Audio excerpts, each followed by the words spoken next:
Hi price lord. దేవుని పరిశుద్ధ నామానికి స్తోత్రం కలుగును గాక. ఈరోజు దేవుని వాగ్దానము నిర్గమకాండము 14వ అధ్యాయము 14వ వచనము. యెహోవా మీ పక్షముగా యుద్ధము చేయును. ఆమెన్. హల్లెలూయా.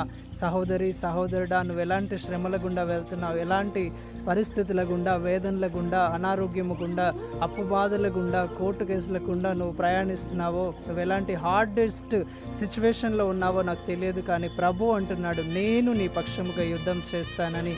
చూడండి, ఇశ్రాయేలు ప్రజలు వారు ఎర్ర సముద్రం ఎదుట నిలవబడినప్పుడు ఫరో వారిని తరుముతూ వచ్చాడు.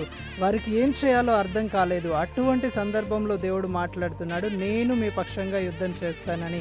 ఆ మాట ఇచ్చిన అదే దేవుడు ఎర్ర సముద్రంను 2 పాయలుగా చేసి ఇశ్రాయేలు ప్రజలను, తను ఏర్పరచుకున్న జనమును క్షేమముగా ఎర్ర సముద్రమును దాటించాడు.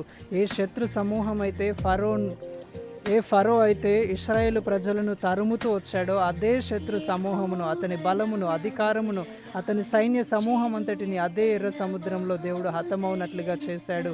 ఈరోజు కూడా నీ సమస్య ఏదైనా, నీ బాధ ఏదైనా, నీ వేదన ఏదైనా, ఏది నిన్ను కంట్రోల్ చేస్తుందో, పాపమును జయించలేకపోతున్నావా, లోకమును జయించలేకపోతున్నావా, అపవాది క్రియలను జయించలేక అలసిన స్థితిలో ఉన్నావా, అయితే దేవుడు నీ పక్షముగా ఉన్నాడు. ఆయన నీ పక్షముగా యుద్ధమును చేసి నీకు విజయమును ఆయన దయచేయబోతున్నాడు. జయకరమైన జీవితమును దేవుడు దయచేయబోతున్నాడు. కృంగిపోవద్దు, అధైర్యపడవద్దు. దేవుడు నీ పక్షంగా ఉండి ఆయన నీతో పోరాడు వారితో ఆయన పోరాడి యుద్ధము చేసి ఒక విజయవంతమైన జీవితమును నీకు దయచేయబోతున్నాడు. I mean praise Lord. God bless you all.